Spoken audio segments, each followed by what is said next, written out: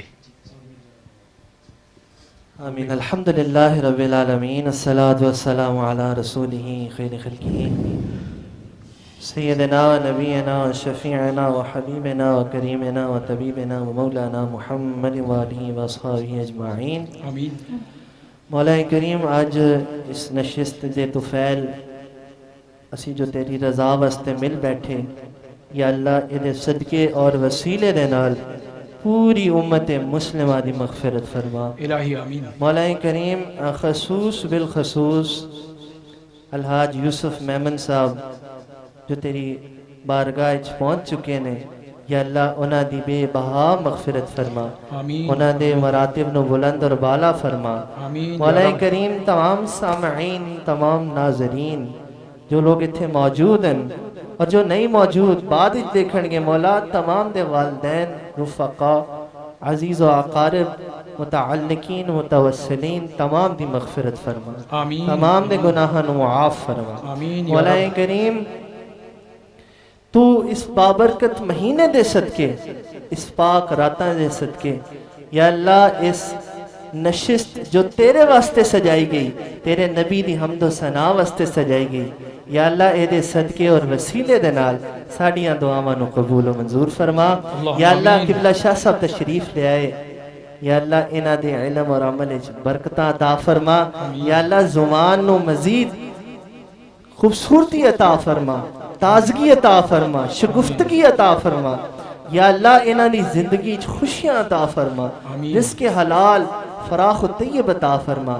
جناب یاسر بھائی جنہاں نے محفل نو سجایا ہے اس پلیٹ فارم دے اتے، مولا کریم اس سجان دے وچ جس نے جس بھی رنگ وچ حصہ لیا ہے، دام درہم سعی جس طرح بھی دی ہوئی ہے، مولا او دی سعی نو قبول فرما اور اجر عظیم عطا فرما. یا اللہ کریم، تو غفور الرحیم ہے، تو قادر ہے، تو مطلق ہے. یا اللہ اگر تیرے کل نہ منگیے تو کس کل منگیے؟ یا اللہ تمام قدرتاں دا تو مالک ہے. تو قرآن اچ فرمایا کہ رزق میرے کول ہے، عزت دا میں مالک ہاں. یا اللہ تو فرمایا کہ عزتاں تو دینا ہے، ذلت تو دینا ہے. یا اللہ سانو عزتاں ہی عطا فرمائی، ذلت تو محفوظ فرمائی، رزق عطا فرمائی، برکت والا رزق عطا فرمائی. یا اللہ پوری امت مسلمہ جس جس مقام تے موجود ہے، یا اللہ آج کل بڑے پریشان ہیں، 2-2.5 مہینے ہو گئے نے. یا اللہ آمدین نہیں ہے، کاروبار بند ہیں، ہن صرف تیری مہربانی نال ہی چلے گا نظام. یا اللہ اپنی مہربانی نو شامل حال فرما. یا اللہ تو پردہ پوشی فرمان والا ہے. یا اللہ تینوں معاملات دا پتہ ہے. یا اللہ رزق تیرے کول ہے، کسے نو بھکھا نہ سلائیں. یا اللہ سب نو رجائیں، اور خصوص بالخصوص اس رمضان دے مہینے دے اندر مولا سب نو خوشیاں فرما دیں، خوشیاں عطا فرما، رزق عطا فرما، عزت عطا فرما، برکت عطا فرما، رحمت عطا فرما، ہر قسم دی خیر و خوبی عطا فرما، ہر قسم دے شر تو محفوظ فرما، شر شیطان، شر انسان، ہر قسم دے شر تو محفوظ فرما. یا اللہ یہ جڑی وبا، یا اللہ جتھوں بھی آئی ہے، یا اللہ تیری قدرت تو بھاری نہیں ہے. یا اللہ تو کریم، تو مالک، تو غفور الرحیم. یا اللہ تو 70 ماواں تو زیادہ پیار کرن والا، اور اسی تیری مخلوق اور تیرے فرمان دے مطابق تیرے کو مانگ رہے ہیں. مولا اس وبا نو دور فرما دے. یا اللہ پوری دنیا تو ختم فرما دے، نیست و نابود فرما دے، شفاء کلی عطا فرما دے. یا اللہ تو کریم ہے، تو قادر ہے، تو مطلق ہے، تو ساڑھے دلہ دے حال بھی جاننا ہے، تو ساڑھے ذہنہ نو بھی جاننا ہے، کیفیات نو بھی جاننا ہے، عملہ بھی جاننا ہے. مولا ساڑھے عملہ نو نہ دیکھ، تو نبی پاک دے سونے مکھڑے نو دیکھ، اس واللیل والی زلفہ نو دیکھ، والدحا والے مکھڑے نو دیکھ. یا اللہ اس ذات گرامی نو دیکھ جنہی اسی امت ہاں. یا اللہ انہاں دے صدقے اور وسیلے دے نال ساڑی کفالت فرما دے، ساڑی دستگیری فرما دے، ساڑی پشت پنائی فرما دے.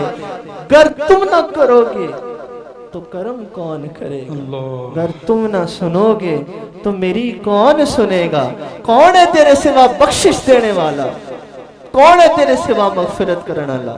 یا اللہ تیرے کو قدرت حاصل ہے اور تیرے کو ہی مانگ رہے ہیں، صدقے دل دے نال مانگ رہے ہیں، یا اللہ ساڑی مغفرت فرما دے، یا اللہ اس نشت سے صدقے اور وسیلے دے نال پوری امت مسلمہ دی مغفرت فرما دے، یا اللہ جڑیاں غلطیاں کوتاہیاں ہوئیاں نے انہوں نے صرف نظر فرما دے، یا اللہ تم کریم ہے نا، تم معاف فرمان والا ہے، تم معاف فرما کے سارے انہوں بخش دے، یا اللہ سب تے مہربانی فرما دے، یا اللہ جو دوست احباب دیکھن گے اتھے موجود ہیں، انہاں تے دلائیں جو بھی خواہشات ہیں، تمناواں نے، آرزوان نے، میرے مالک تو بخوبی واقف ہے، تینوں سب علم ہے اور تیرے کو لی قدرت حاصل ہے، یا اللہ تو ساریاں دی خواہشات پوریاں فرما، تمام دی مشکلات نو آسان فرما، تمام دی مصیبتاں نو دور فرما، دینی دنیاوی اخروی مشکلات آسان فرما، روحانی جسمانی بیماریاں تو شفا عطا فرما، یا اللہ جس طرح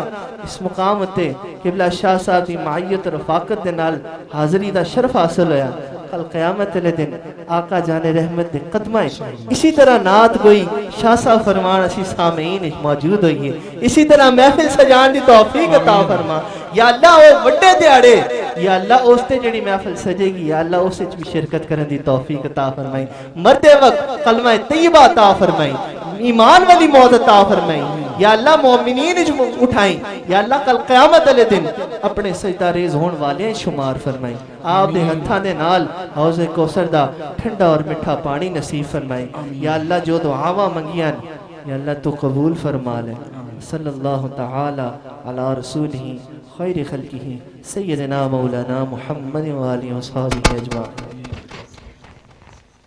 میری جھولی میں رہتے ہیں سدا ٹکڑے محمد کے، میری جھولی میں رہتے ہیں سدا ٹکڑے محمد کے، میری جھولی